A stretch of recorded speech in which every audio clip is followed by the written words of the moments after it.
Hello everyone, welcome back to my channel. આજે હું તમારા માટે ગુજરાતીઓના પ્રિય એવા મેથીના પરાઠા લઈને આવી છું. હા ફ્રેન્ડ્સ, મેથીના થેપલાની પણ આજે મેથીના લચ્છા પરાઠાની રેસિપી લઈને આવી છું. આ મેથીના પરાઠા તમે સવારે નાસ્તામાં બનાવી શકો છો. કેરીના છુંદા કે અથાણા સાથે કે ચા સાથે ખૂબ જ સરસ લાગે છે. ટ્રાવેલિંગમાં પણ લઈ જઈ શકો છો. તો ચાલો આ મેથીના લચ્છા પરાઠા એટલે કે પડવાળા પરાઠા બનાવવાની રીત જાણી લઈએ. અહીંયા મેં એક બાઉલ જેટલી મેથી લીધી છે. મેથીના પાન જ લેવાના છે. એને ધોઈ ઝીણી સમારી લીધી હતી. અને હવે પહેલાં તો આપણે એમાં આવી રીતે મીઠું ઉમેરી અને થોડું હાથેથી ચોળી લઈશું અને એને 2 થી 5 મિનિટ રહેવા દઈશું. આવા તીખા લીલા મરચાં 3 અને 1 ઇંચ આદુનો ટુકડો અને 5-6 કળી લસણની પેસ્ટ કરી લઈશું. તમે જોઈ શકો છો 5 મિનિટ પછી મેથી એકદમ સરસ કૂણી થઈ ગઈ છે. આવી રીતે કરવાથી આપણે વણવામાં મેથીના પરાઠા ફાટશે નહીં. અને હવે એની અંદર 2 વાટકા જેટલો ઘઉંનો રેગ્યુલર ઝીણો લોટ, 3 મોટી ચમચી ચણાનો લોટ ઉમેરી દીધો છે. ચણાનો લોટ જરૂરથી ઉમેરજો ફ્રેન્ડ્સ, એનો ટેસ્ટ ખૂબ જ સરસ લાગે છે. પા વાટકી જેટલી ઝીણી સમારેલી કોથમીર પણ ઉમેરી દીધી છે. હવે એમાં મસાલા કરીશું. તો અહીંયા મસાલામાં જે આદુ, લસણ અને મરચાંની પેસ્ટ હતી એ 1 ચમચી મોટી ઉમેરી દઈશું. મરચાંની તીખાશ અહીંયા વધારે લેવાની છે, આપણે લાલ મરચું પાવડર નથી ઉમેરવાનું. અને હવે અહીંયા 1 ચમચી જેટલી હળદર, 1 ચમચી જેટલું ધાણા જીરું પાવડર અને અડધી ચમચી જેટલું જ આપણે લાલ મરચું પાવડર રંગને નિખારવા માટે ઉમેરીશું. અને અહીંયા મેં 5 ચમચી જેટલા અજમા લીધા છે, એને આવી રીતે હાથેથી મસળીને ઉમેરી દઈશું. એનો ટેસ્ટ ખૂબ જ સરસ આવશે. હવે અહીંયા મેં 5 ચમચી જેટલો ગરમ મસાલો લીધો છે, એ પણ ઉમેરી દઈશ. અડધા લીંબુનો રસ આપણે નીચવી દઈશું. તો હવે આ બધા મસાલાને પહેલાં આપણે સરસ રીતે મિક્સ કરી લઈશું. હવે એમાં 2 ચમચી જેટલું તેલનું મોણ આપણે ઉમેરી દઈશું.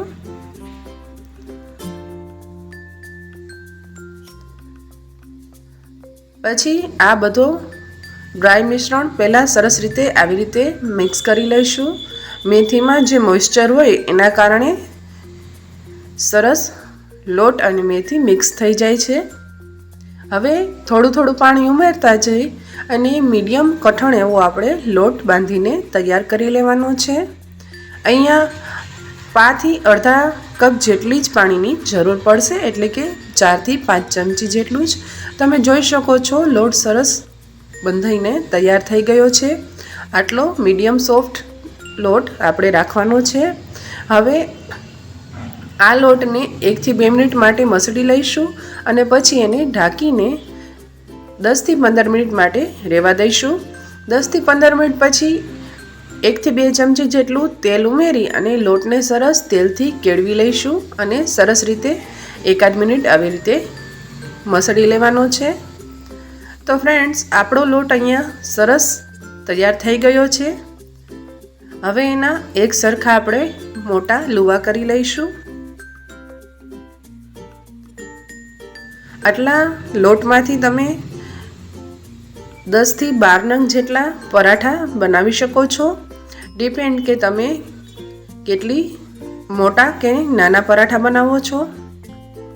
તો અહીંયા મેં એક લુવો લઈ લીધો છે, એને આવી રીતે રાઉન્ડ કરી પ્રેસ કરી અને લોટના અટામણમાં આપણે ડીપ કરી લઈશું અને મોટી રોટલી વણી લઈશું. અનઇવન થાય તો કોઈ ટેન્શન નથી, આપણે એના લચ્છા પરાઠા બનાવીશું. એટલે અત્યારે આપણે એને સરસ મોટી અને આછી એવી રોટલી વણી લેવાની છે. તમે જોઈ શકો છો ફ્રેન્ડ, આપણે મેથીને સ્ટાર્ટમાં મીઠું નાખી અને થોડી વાર રહેવા દીધી હતી. એના કારણે મેથીના આ પરોઠા છે એ ઇઝીલી વણાય છે અને પરોઠા ફાટશે પણ નહીં. તો ફ્રેન્ડ્સ, આ વાતનું ખાસ ધ્યાન રાખવાનું. મેથી લેતા હોઈએ ત્યારે કોણી પસંદ કરવાની અને એના પાનનો ભાગ લઈ આવી રીતે ઝીણો સમારી મીઠું ઉમેરીને રાખી દઈશું તો સરસ એ કોણી થઈ જશે. હવે આ રોટલી વણાઈ ગઈ છે, એના ઉપર તેલ લગાવી અને થોડો કોરો ઘઉંનો લોટ આવી રીતે છાંટી દઈશું. પછી જેમ તમે વિડીયોમાં જોવો છો એવી રીતે એની સ્પ્લિટ લેતી જવાની છે. જેમ આપણે સાડીની પાટલી વાળતા હોઈએ એવી જ રીતે આની આવી રીતે સ્પ્લિટ લેતા જવાની છે. આ પહેલી મેથડ તમને બતાવું છું લચ્છા પરાઠા બનાવવા માટેની. હવે એક છેડો પકડી અને એને આવી રીતે રાઉન્ડ કરી અને સેકન્ડ છેડો એને નીચેની સાઈડે આપણે દબાવી અને પ્રેસ કરી દઈશું. ફરી પાછો લુવો કરી અને એને અટામણમાં ડીપ કરી અને હવે આપણે એનું પરોઠું વણી લઈશું. તો તમે જોઈ શકો છો ફ્રેન્ડ્સ, અત્યારે જ એના પડ દેખાઈ રહ્યા છે વણતી વખતે. અત્યારે હવે આપણે આને રોટલી કરતાં થોડી થિકનેસ રાખવાની છે પરાઠાની. એકદમ આછું આપણે નથી વણવાનું. તો આપણું અહીંયા પરોઠું વણાઈને તૈયાર થઈ ગયું છે. હવે સેમ એ જ રીતે બીજો લુવો લઈ લીધો છે, એને અટામણમાં ડીપ કરી અને ફરી પાછું આવી રીતે સરસ આછી મોટી રોટલી વણી લઈશું. હવે અહીંયા હું તમને બીજી મેથડ બતાવીશ લચ્છા પરાઠા બનાવવા માટેની. હવે એને ચપ્પુની મદદથી આવી રીતે ઊભી પટ્ટીમાં એટલે કે લાંબી સ્ટ્રીપમાં કટ કરી લઈશું. તો અહીંયા મેં આખા પરાઠાને આવી રીતે લાંબી સ્ટ્રીપમાં કટ કરી લીધું છે. હવે એને આવી રીતે એક સાઈડેથી ફોલ્ડ કરી અને રોલ કરતા જઈશું અને એને સ્ટ્રેચ કરી પતલું કરી અને સેમ રાઉન્ડમાં વીંટાળી અને બીજો છેડો નીચેની સાઈડે આપણે પ્રેસ કરી દઈશું અને એનો લુવો બનાવી ફરી અટામણમાં ડીપ કરી અને એક મોટું પરોઠું વણી લઈશું. રોટલી કરતાં અહીંયા થોડી વધારે થિકનેસ રાખવાની છે. હવે અહીંયા તમને હું ત્રીજી મેથડ બતાવું છું. મેં રોટલી વણી લીધી છે, એને હવે આવી રીતે ચપ્પુથી કટ લગાવી અને કોનની જેમ આપણે રોલ કરતા જવાનો છે. તો આવી રીતે આખા રોટલીનો આવી રીતે કોન શેપમાં રોલ કરી દેવાનો છે ને એકદમ ઇઝી મેથડ. હવે ઉપરથી હળવા હાથે આવી રીતે પ્રેસ કરી અને લુવો બનાવી લેવાનો છે. અગેન એને આપણે અટામણમાં ડીપ કરી અને સરસ મોટું પરાઠું વણી લઈશું. તો છે ને એકદમ ઇઝી પડવાળા પરાઠા બનાવવા. અહીંયા મેં તમને 3 ઇઝી ટેકનિક બતાવી. હવે અહીંયા મેં તવો ગરમ કરવા મૂકી દીધેલો હતો. મીડિયમ ફ્લેમ ઉપર આપણે આ પરાઠાને શેકવાનું છે. તો તમે જોઈ શકો છો અત્યારે જ એકદમ સરસ પરત દેખાઈ રહી છે અને લુક પણ એકદમ સરસ આવી રહ્યો છે આપણા મેથીના પરાઠાનો. હવે એક બાજુ શેકાઈ જાય એટલે આપણે એને આવી રીતે પલટાવી લઈશું. ગેસની ફ્લેમ અહીંયા મીડિયમ ટુ લો જ રાખવાની છે. મીડિયમ ટુ લો ફ્લેમ ઉપર આપણે આ પરોઠા શેકીશું તો એ સરસ ઉપરથી ક્રિસ્પી બનશે અને ટેસ્ટી પણ એટલા જ બનશે. જો આપણે ઉતાવળ કરી અને ગેસની ફ્લેમ હાઈ કરશું તો પરોઠા ઉપરથી પાકી જશે અને અંદરથી થોડા કચાશ લાગશે. આવી રીતે થોડું પરોઠું શેકાઈ જાય પછી એના ઉપર ચમચીની મદદથી તેલ કે ઘી લગાવી દેવાનું. અહીંયા તમે બટરનો પણ યુઝ કરી શકો છો. હવે બીજી બાજુએ પણ હું આવી રીતે થોડું તેલ લગાવી દઈશ અને તાવેથાની મદદથી આપણે એને બધી બાજુએ ઇવનલી પ્રેસ કરતા જઈ અને સરસ શેકી લેવાનું છે. તો તમે જોઈ શકો છો આપણું પરોઠું છે મેથીનું એ સરસ શેકાઈને તૈયાર થઈ ગયું છે. હવે એને આપણે એક પ્લેટમાં કાઢી લઈશું.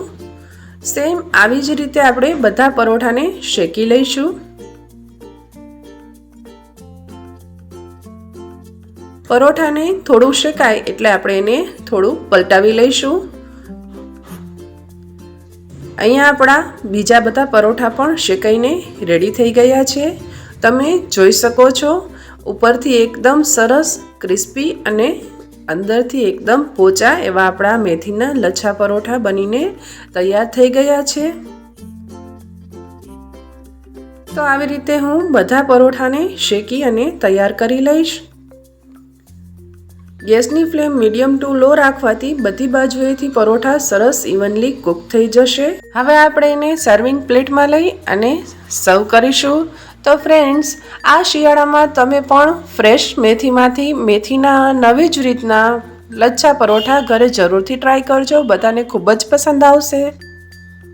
તમે જોઈ શકો છો આપણા મેથીના પરોઠા સરસ ફરસા અને સોફ્ટ બન્યા છે અને એના પડ પણ સરસ દેખાઈ રહ્યા છે.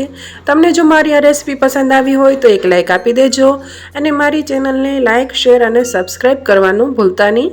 ફરી મળીશું, ત્યાં સુધી આવજો.